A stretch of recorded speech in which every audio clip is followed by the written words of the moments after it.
Muşu erler, sizler muşu ayollarınlarının kaysı 5 kılıqı en 3. Muşunu bir dep ha? Ma'qul, emsi. Men bir dep baqay, Ha. siz bir dep baqing. Ikkimiz teng chiqaraylik, qani qaysimizniki haqiqiy chin chiqitgan. Ha. Mush erlar ayollardanki qarang, eng o'tishning birinchisi mush o'zini boshqa erlar bilan selishtirish. Masalan, sening og'inang manda pul tep ketibdi, ma og'inang manda 100 tep ketibdi. Sen nima shunday qilolmaysan degandan keyin har qanday actionga g'ujl tegdi. Yaxshiroq bo'lsa, bo'pti deydi. Mandara qo'yib qolsa, shuni tegsang bo'lmamdi elan deydi. Bunda ikki xil javob chiqadi bundan. Ya'ni biz ayollarning eng o'ch qilqimizning ikkinchisi, ayollarning koni hisob kitobni ko'tarib chiqish. Endi bu hamma o'ydiganlik azdir ko'pdir jidal bo'lgan qarang bir. Sizning o'tkazib o'tgan, mening o'tkazib o'tgan yerlarim bor. Bir bilan chiroyli ketib qolgan turmushda turib lekin mush ayollar mush kon hisobotni 5 yil burun mayning manchut kun sen manda qilgan deb lekin akishning 5'i qo'ysa, akishning g'uj qilib tutadi. Bu chiroyli bir bilan turmush kechirib olsak, nima turib lekin bu kon hisobotni sen bu yerga qo'ysa, sen urushqin keldim, jidal qilgin keldimi? Sening ma yaxshi baxtli yashab biqini qichyotgan do'lam deydi. Ayollarning biz 3-chi eng o'ch qilqimiz, ayollarniki mush hammadan gapini anglaydi bu ayoli. Erining gapini anglamaydi. Bu ayol kishi o'zining ota-onasining, do'st yaralarininki, hattoki mush film tatgan Jobolining gapidan tatib shunda anglaydiki bu. Lekin erining gapini qat'iy anglamaydi.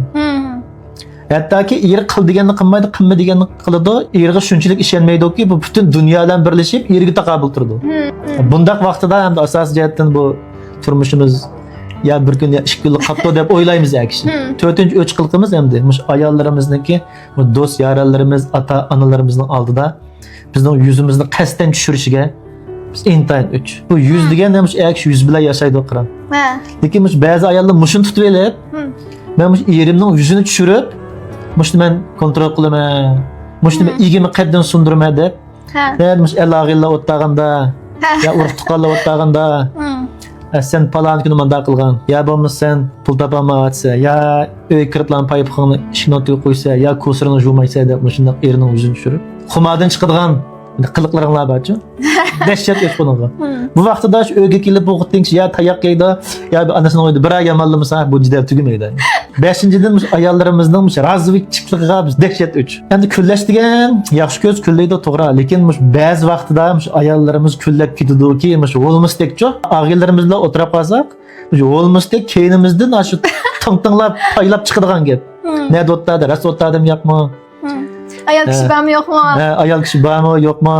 Uxlab qolganda telefonlarimizni ichib tekshirib, kimga nima gap qildi, akimi, makimi, kimga denzan qildik, bo'ynjo qildik, shuni nazoratlam. Bo'lsamiz pishaynimizga jenkondan birini o'tib qo'ysa, anandan degan xotirjam qilib olmay jimolarni. Shunlashqa biz erlamdi. Ayollarga 5 xil mijozga hamdi. Eng 3. Endi men unutib qolgan qanday 3 taraflar bor. İnkasrayında to'liqlab qo'ysanlar.